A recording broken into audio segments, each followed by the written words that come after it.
Welcome to another episode of the Holistic Sister Circle. Today we have Kalinda with us, and she is an author, self love coach who guides high achieving women from living in stress to living in love. By transforming her life through putting love in action, Kalinda now empowers others to do the same, driven by a mission to change the world, one loving action at a time. Kalinda, we're so excited to have you here. Welcome. Thank you so much for having me. I'm really excited as well. And you know what? This conversation, it's very dear and near to my heart because I am your client. I'm I'm my like, client. I'm that person. I am that high achieving woman who sometimes doesn't know or what to think when it comes to perfection. And I'm like, oh my gosh, I got to do it right. And then I find myself not doing it at all. And anyway, whole other story. But I would love for you to just share with us what got you into this work? Why high achieving women? Well, like you said, you're one of my clients. I would be one of my clients, right? I am definitely a high achiever, overachiever. But what got me into self love coaching was my own journey, right? My discovery that, I didn't even know what self love was many years ago. And what happened is I actually walked into a pole and caused such a bump on my head that it woke me up. And I really want to prevent that from happening to other women. No injuries, let's wake up beforehand. But what I noticed when I got home and wiped the blood off this colossal bump on my forehead was that I wasn't happy. I wasn't satisfied. And though I was doing great things, I'd moved from Canada to Turkey, then to the UK, etc. Still, there was an element of my life that I just, I didn't love it. And I was wondering, I thought to myself, Kalinda, if you actually really started to pay attention to what you're doing, what you're creating, and creating a life you love, just imagine what you could accomplish. And that began my journey. Fast forward many years later, and I definitely grew in my self love. My self development, just kept going. But I reached a plateau, and I recognized that I wanted to become love. I wanted to Mm, move beyond just feeling it to actually becoming it. So I operated at a state of love where my actions, my reactions, my communication all came from love. So that led me to write a book. And the core of my book, Living in Love, How to Create a Lifestyle of Love, Faith, Bliss, and Crazy Ass Manifesting, all in 31 days. The core of that is a challenge I gave myself where I do 10 acts of love per day for 31 days. And I did some acts of love for myself, towards others, and then just to raise my vibration and conscious awareness of love. And honestly, that changed my life. And what that did was made me realize that the simple acts of love can not only change my life, but can change others and the world as a whole, I believe. So as I progressed with this, and doing those loving actions throughout the month, what I realized again was that all love starts with ourselves. And if I can help other women like me who have gone from, let's say, stressful living of continuously looking for maybe out external validation, or the perfectionist that just doesn't necessarily, get everything done and then beat themselves up for it. If I could help those women understand that their schedule can change, their life can grow easy and joyful and blissful simply by putting acts of love into action. And that's what really got me going, because I realized all love starts with ourselves. And so if I can get more people to love themselves, then I truly believe we can change the world to a more loving place.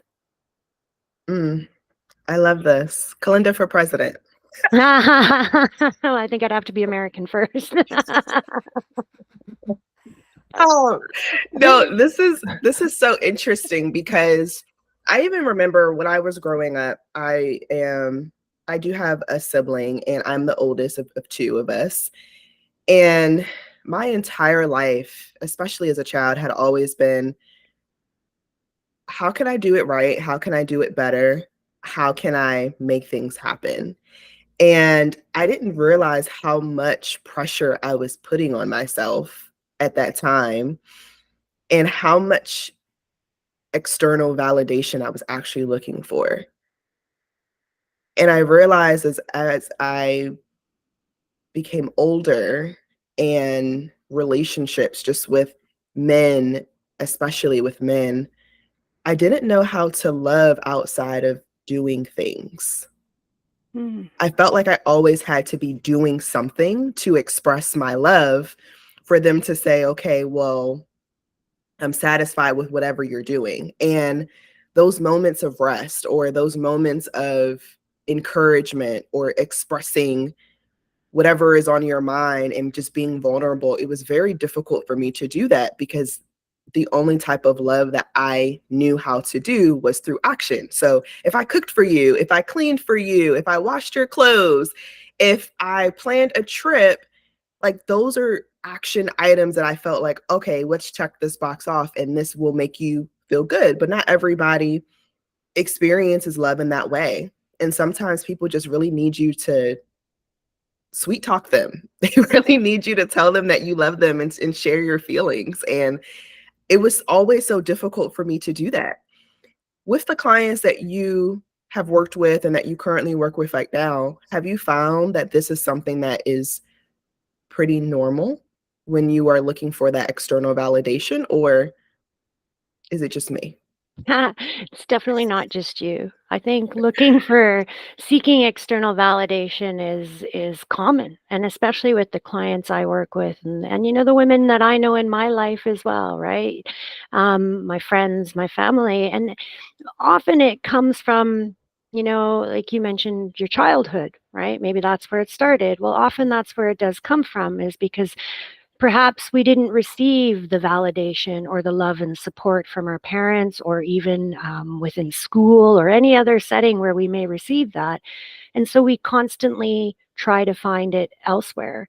For me, growing up, I felt like I could never do good enough, right? There was always something wrong. I had to do it better, you know, could always find improvements. And so I constantly was just seeking to do better, to adding more things to my list because perhaps I didn't accomplish that well enough. And well, on to the next one because, you know, I didn't receive enough love and support. And so eh, seeking external validation and putting unnecessary pressure on ourselves is incredibly common. And one thing I've noticed as well with a lot of my clients, and again, people and women in my life, is that this often comes from trauma or childhood that just wasn't, you know, I guess I don't want to say adequate or whatever, but it may not have been the support and love you needed or in the way you needed. And like you mentioned, you thought you were showing love in a way that perhaps you like to be shown, but your partners may not have.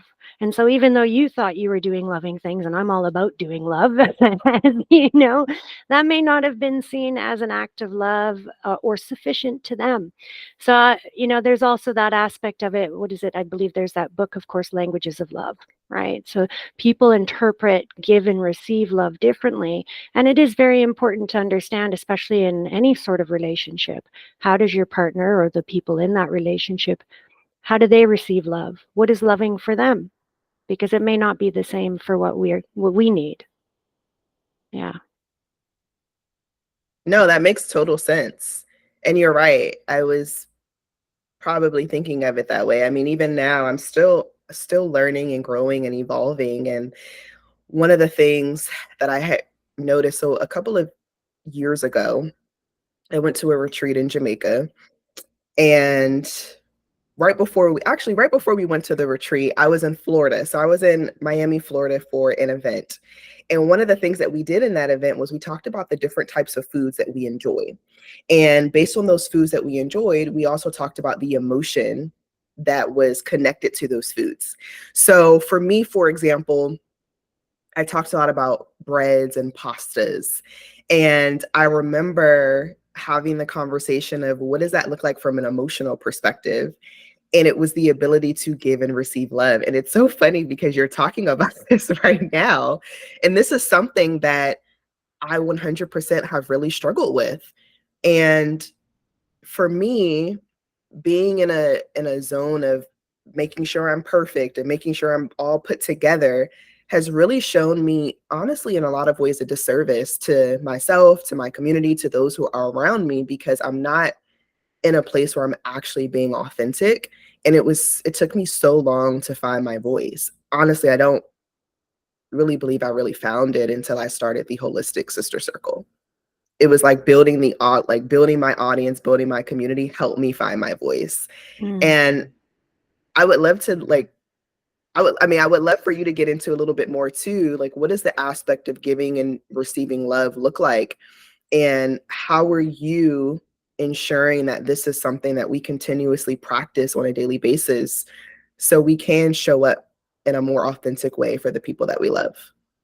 Yeah, great question. So, I mean, I think, giving and receiving love is very personal, right? It's going to be different as we've just discussed for everyone, right? Um, for me, giving and receiving love, for me to receive love, I need to hear the words, right? And little actions also. I like people who do things or do things for me.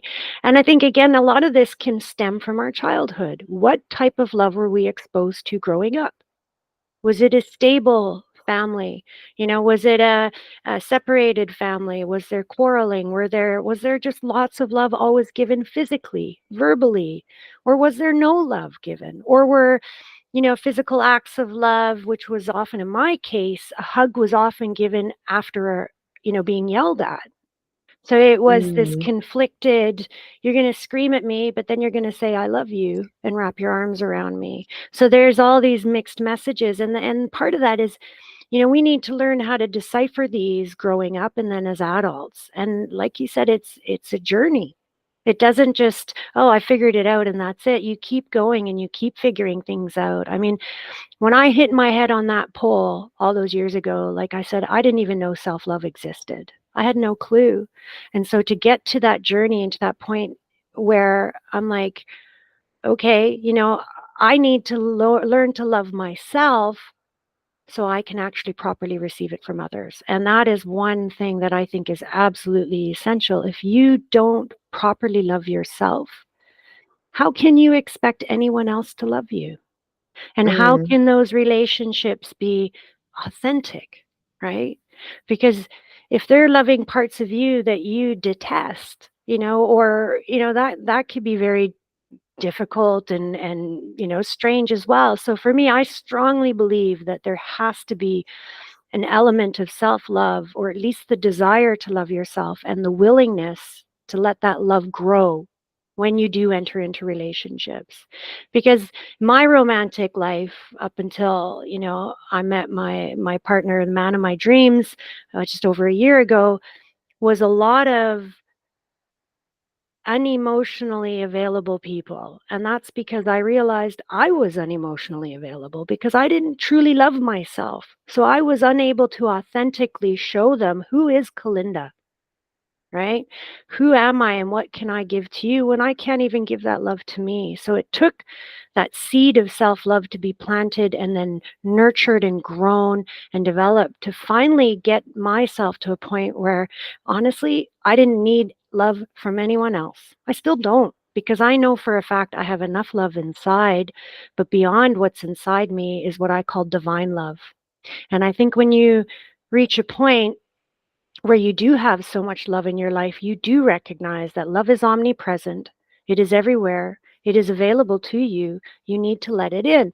And so one of your questions is, okay, how can we maintain this daily? Like, how can we keep this kind of level of love in our lives? Easy. Do it. I know you're good at that. You just said you do loving things, but do them for yourself as well. Do them throughout the day, consciously and deliberately. Those are two of my favorite words. If we could consciously and deliberately do acts of love throughout our day, guaranteed you're going to have more love in your life. Because it's just impossible to not focus on love so much and not have it present. It impacts our energy field. It impacts how we talk to people, which therefore impacts how they return the conversation. If we're walking down the street and we've got a massive smile on our face because we're thinking of love and, the beautiful flowers that are around us or the sky above us, is the people like, are the people that pass us by, are they not going to get that? Of course they're going to pick up on that energy. Often they'll smile at you and smile back, and then they smile at the next person. So it spreads. So my guidance for anyone who wants to introduce more love in their life, just do more loving things. And I mean, like I said, I did 10 acts of love per day for 31 days. And some of those were multiple things, right? I hugged myself 3 times a day, send 5 messages of love to people. Love in the mundane, where I said any mundane activity, introduce love. That had to be a minimum of 3 times per day. Then there's these wonderful things I call luscious, luxurious love moments. And I had to do those 3 times a day. And those are moments specifically to love yourself. What makes you just go, that's luscious. Ooh, that's luxurious. 3 of those a day. So even if you don't go to that extent of doing so many, introducing a few activities into your routine that are loving towards yourself, to others, or just raise that vibration, guaranteed you're going to have love present in your life. And when love is present in your life, magic starts to happen. It just does. This is so good. How did you even think of the types of just Things acts to of do. service or things to do every Yeah. day? Well, I mean, it was a long, long list to begin with. I was sitting in my garden, and honestly, it started with the writing of my book, because I knew I wanted to write a book on love, but I didn't know about what exactly. And sadly, this was during COVID, and I'd lost my sister. She passed away. My family was grieving in Canada. I couldn't get home. I was, trying to get this book on the go, and I lost all creative spirit, whatever. And about 3 weeks after that happened, I just said to myself, enough's enough, Kalinda. Go and write. Go sit in your garden and write. It doesn't have to be the book, just write. So I did that. I got all set up, got my cup of coffee, my pen, my paper, and nothing came. And then finally I asked, Kalinda, what do you want this book to be? And what do you want from life? And the answers flew out like so quickly. I want this book to spread love, and I want to be love. And then all of Mm. a sudden it was like the intuition just kicked in, right? It went, okay, well, if you want to be love, how do you be love? And then it said, to be love, you must do love. And that's when I was like, I need a challenge. And being an overachiever, I love challenges. So I was so excited when I decided to create my own love challenge and put it into play. And like I said, some of the activities I chose, I already did. Like meditating is one, and I'm a faithful meditator daily. Loving kindness was another, and I just kind of started listing activities, and then realized I wanted that balance between love for others, love for myself, and just to raise awareness of love. And so I kind of just whittled it down and selected the 10. When is your next challenge? Can we join? You know what? That's actually part of my offerings, is to guide people through the challenge. It is part of my signature program, is a more bespoke challenge for them as part of it. But I also just offer guiding people through the 31 days of love. Those ones aren't bespoke love actions. They're the ones that I did and wrote about. So anyone can sign up at any time for that. Absolutely. And one day I would love to lead like a group of, I mean, it doesn't matter how many, but could you imagine, like, let's say even 100 or 1,000 people all doing 10 acts of love per day, consciously and deliberately, how that can change their lives, the lives of them around, like the people around them, and just on a larger scale. So Love true. truly is the answer. I do believe that. 100%. Wow, this is so incredible. I would so I did wanna go back for a second. I know you did breeze past the fact that you bumped your head. Could you I'm like like, I wanted to talk about this in some way, but I was like, "Oh, this is so warm and fuzzy, and I love it, and, like, when's the perfect moment to bring this up?" But can you share that story with us? Like, what happened? Yeah, absolutely. So that, again, this is, gosh, going on almost 10 years ago. I was addicted to the news. Okay. So I used to, so badly that I used to get up every morning, turn on my favorite news channel, whichever I wanted to live stream that morning, pull out my yoga mat and salute the sun to some awful, horrible news that happened the day before. Like, I'm sorry, but those two activities shouldn't be combined. But that's how addicted I was. I needed that news feed first thing in the morning. So I was walking home in London from dinner. I got off the train and I'm walking home. And there was an interesting article I was reading on the train. And of course, I couldn't put my phone down. I had to continue to read it as I was walking home. So here I am, eyes glued to the screen, not looking anywhere else, not aware of what's happening around me. And that's when I just smack right into this square metal, gritty, hard pole. And I just kind of bounced back, did a quick look around. Okay, phew, no one saw me. Picked up my phone and went right back at it. Until about a half block later, I felt something oozing down my forehead. And that's when I went, oh, and the bump, like as big as a ping pong ball. I have a picture of it because I went home and I took a picture. I was like, there's no way I can't have him record this. And that was it. I got home and I looked at that bump. I looked in my eyes and I said, Kalinda, you know, you're you're just coasting. You're doing Mm, great things. Sure, I got a job in London, moved to London. Before that, like I said, I got a job in Turkey, moved to Turkey. And I'd wanted to. These were all things I'd wanted and wished to do, and they were coming true. But I wasn't actually putting any effort into directing my life the way I wanted to. So that began the journey. And that started everything into learning, EFT tapping, getting into Louise Hay mirror work and affirmations. Um, a lot of, again, meditation. That night was the first night I started meditating regularly. I asked myself, I went inside and I just said, okay, what can I do? What can I start with to become more satisfied and happier in my life? And immediately it said meditate. And I have not. I think maybe I've missed a couple days since then. Like, to me, wow. meditation was probably the biggest self-love gift I could give, because it's changed my life. But so that's essentially what happened, is that bump woke me up. Thankfully, it didn't do much damage. I did go to the hospital the next day and they said, "Nah, you probably had a mild concussion, but you're all right. Just go home and rest." But I didn't rest. Instead, I was like, okay, what else can I learn now? What can I dig into? That's when I got into law of attraction and all of that stuff. And it's just been nonstop ever since. How can I improve myself? I love that. Can you share with us just from where you were to where you are today? What are just some of the things that you're looking to put together or do in the future as well? Oh, yeah, absolutely. So, like I said, I just launched my new signature program, which I'm really excited about. I want to write more on love. I would love to lead a large group of people through the 31-day challenge and just, have the impacts spread into the world. But I think the couple of books that I see within this series are Love at Work. So I would like Mm, to kind of crowdsource that one. The one I wrote on just on myself and doing this love challenge was, more personal. But this one, I want to ask people. I want you guys to do some acts of love at work and report back to me. Tell me how this has changed. Do you still hate your job? Do you still love your job? Right? Kalinda, this would be such a great podcast. Yeah, so that's the next, I think the next book is, love at work. What can we do? And I've been experimenting, in the past at my own day jobs on that and things like that. And then the next one is love in the family.